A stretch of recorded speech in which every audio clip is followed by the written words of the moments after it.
राज्य मंत्रिमंडळाचा फॉर्म्युला ठरला असून महायुतीच्या यादीवर आज शिक्कामोर्तब होणार असल्याची माहिती सूत्रांनी दिली आहे। भाजप, शिवसेना आणि राष्ट्रवादी काँग्रेसमध्ये मंत्रिपद कोणाला मिळणार याची यादी दिल्लीत गेलेली आहे। यादीवर आज हायकमांडकडून शिक्कामोर्तब होईल।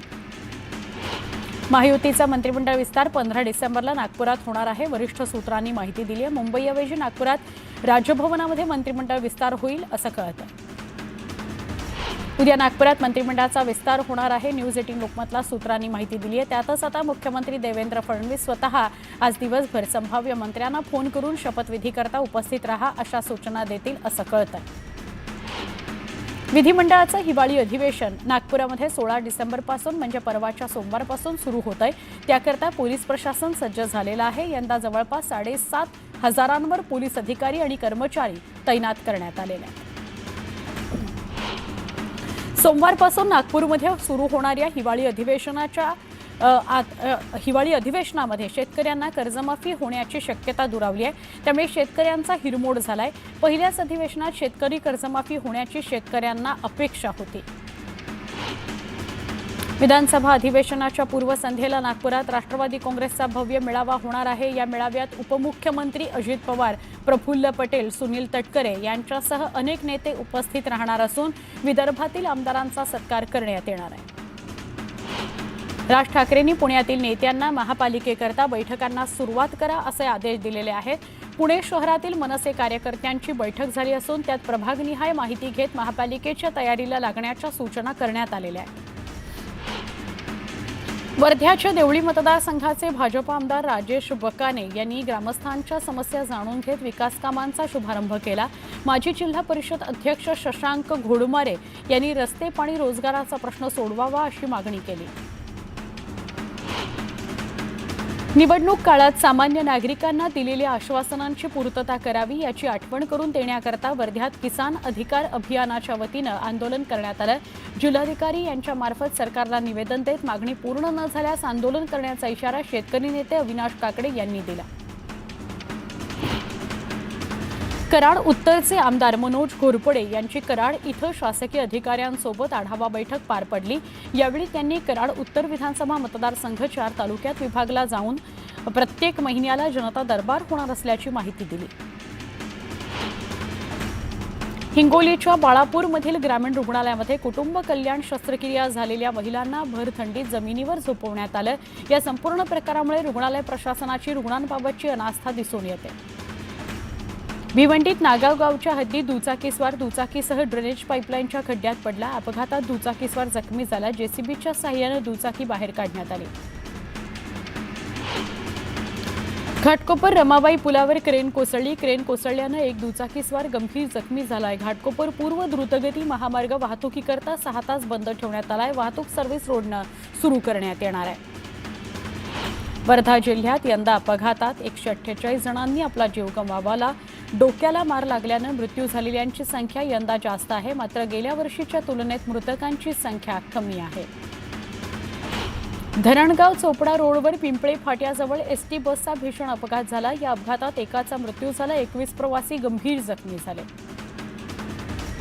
मनमाडसह नाशिक जिल्ह्यातील बाजार समित्यांमध्ये किरकोळ बाजारात मेथी, कोथिंबीर, शेपूला कवडीमोल भाव मिळतोय। लसूणचे भाव देखील 500 रुपयांवरून 150 रुपयांवर आल्यानं ग्राहकांना दिलासा मिळाला आहे। सोलापूरच्या कृषी उत्पन्न बाजार समितीत कांद्याच्या दरात घसरण झाली आहे। प्रति किलो 75 रुपयांवर असलेले कांद्याचे दर 21 रुपयांनी कमी होऊन 54 रुपयांवर आले आहेत।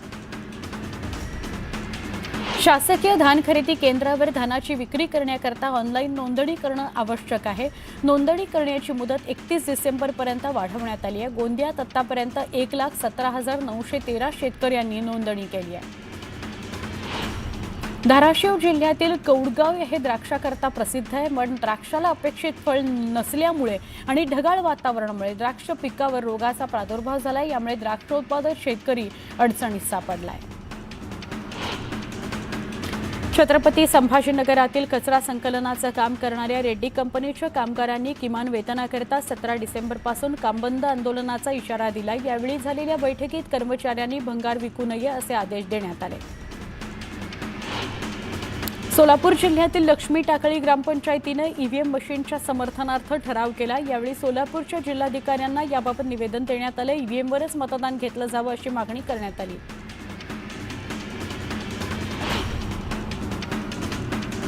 अहिल्यानगरमध्ये पोलीस दलातील कर्मचाऱ्यांची बदली होऊनही कर्मचाऱ्यांना कार्यमुक्त न करता संलग्न करण्यात आलं। आता मात्र अशा बदल्या कर्मचाऱ्यांना 2 दिवसात कार्यमुक्त न केल्यास शिस्तभंगाची कारवाई करण्याचा इशारा देण्यात आलाय।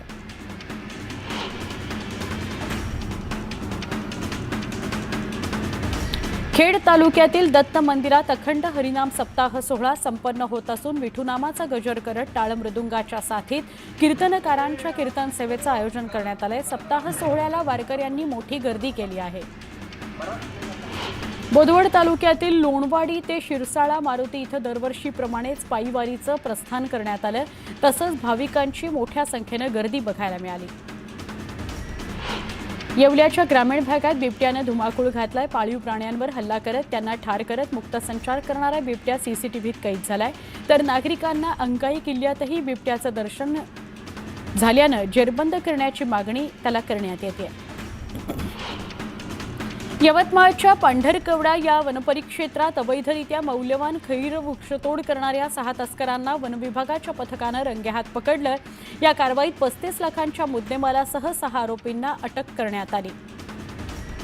चिपळूण तालुक्यातील खोपी पिंपळवाडी या धरणाच्या कामाला आता गती मिळालेली आहे। 1985 सालापासून हे धरण रखडलं होतं, मात्र आता या धरणाच्या सुशोभीकरणापासून ते सीसीटीव्ही लावण्यापर्यंत सगळ्या कामांना गती आलेली आहे।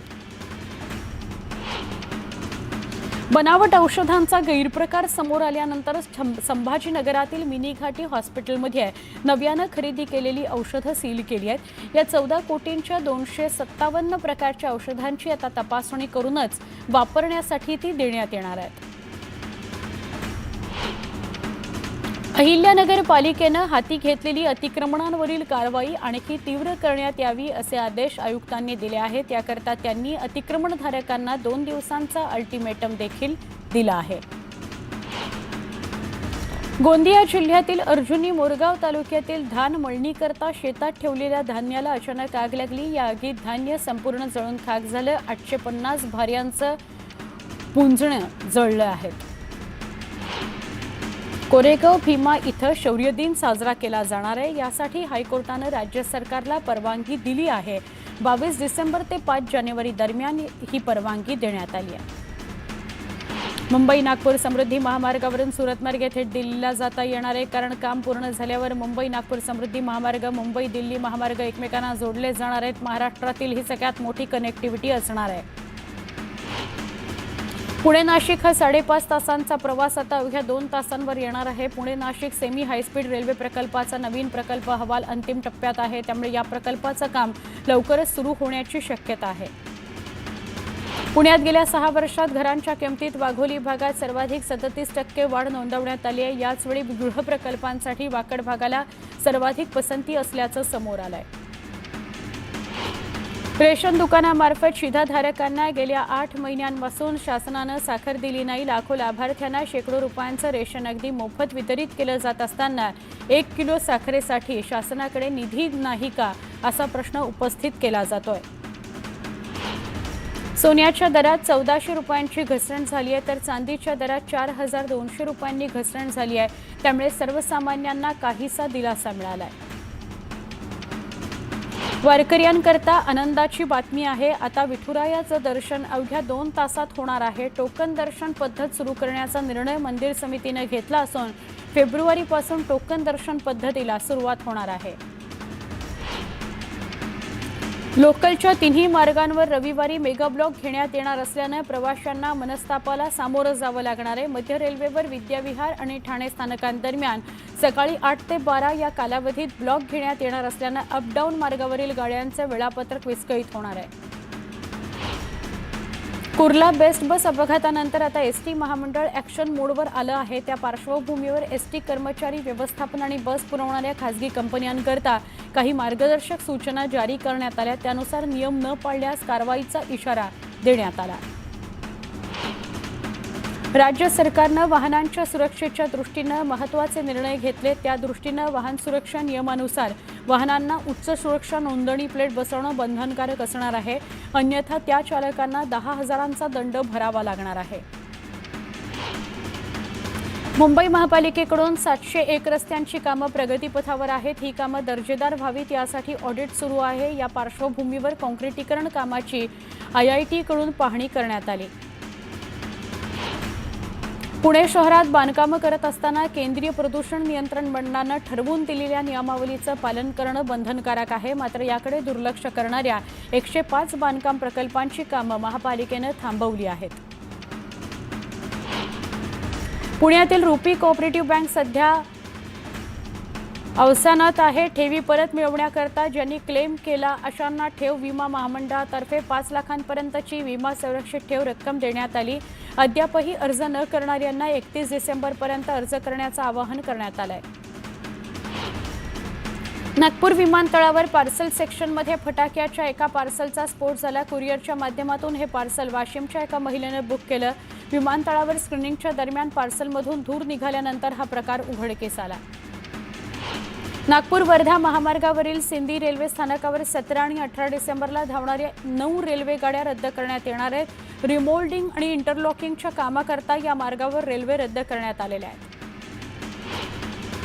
सरकारी योजनांचा लाभ देण्याच्या बाबतीत बँकांच्या उदासीन धोरणावर जिल्हाधिकारी डॉक्टर विपिन इटनकर संतप्त झाले. केंद्र आणि राज्य शासनाच्या विविध योजनांच्या लाभार्थ्यांना बँकांकडून कर्ज उपलब्ध करून दिलं जात नसल्याचं जिल्हाधिकाऱ्यांच्या निदर्शनास आलं. बँकांसोबत शासकीय व्यवहार थांबवण्याचा इशारा देण्यात आला.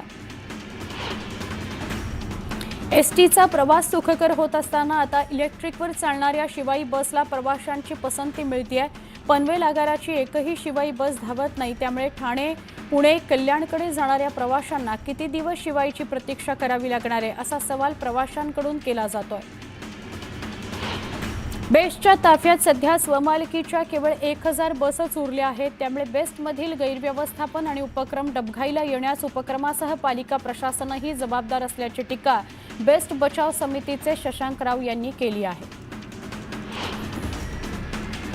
नवी मुंबई आंतरराष्ट्रीय विमानतळाच्या दक्षिण धावपट्टीवर अचूक सूचना देणाऱ्या यंत्रणेची चाचणी एका लहान विमानाच्या सहाय्यानं घेण्यात आली. ही चाचणी यशस्वी झाल्याची माहिती नवी मुंबई आंतरराष्ट्रीय विमानतळ प्राधिकरणानं दिली आहे.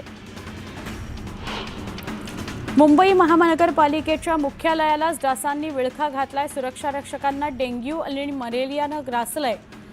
अखेर पालिकेच्या कीटकनाशक विभागानं फवारणी करून सारवासारव केल्याची माहिती आहे. महापालिकेच्या सगळ्या विभाग कार्यालयात 1 जानेवारीपासून कर्मचाऱ्यांना जुन्या बायोमेट्रिक प्रणालीऐवजी नवीन फेशियल बायोमेट्रिक पद्धतीनं हजेरी नोंदवावी लागणार आहे. नवीन हजेरी प्रणालीकरता 69,977 कर्मचाऱ्यांची नोंदणी पूर्ण झालेली आहे. बहुविद्याशाखीय शिक्षणाला चालना देण्याकरता विविध संधीचे दालन मुंबई विद्यापीठात खुले करण्यात आले. यासाठी दुहेरी पदवीसह पदवी आणि द्विलिंग पदवीच्या शिक्षणाकरता विद्या परिषदेनं मंजुरी दिली आहे. पिंपरीत अग्निशमन केंद्रांची संख्या आणि मनुष्यबळ अपुरं असल्यानं आगीच्या घटनांवर नियंत्रण आणताना अडचणी येत आहेत. पिंपरीत 150 फायरमन्सची सरळ सेवेनं भरती करण्यात येणार आहे. मैदानी चाचणी अभावी भरतीला खोडा बसला आहे. लेखीमध्ये उत्तीर्ण झालेले उमेदवार मैदानीच्या चाचणीच्या प्रतीक्षेत आहेत. शाळा महाविद्यालयातील विद्यार्थ्यांच्या शैक्षणिक सहली काढण्यात येतात. महामंडळाकडून सहलीकरता 50% सवलतीनं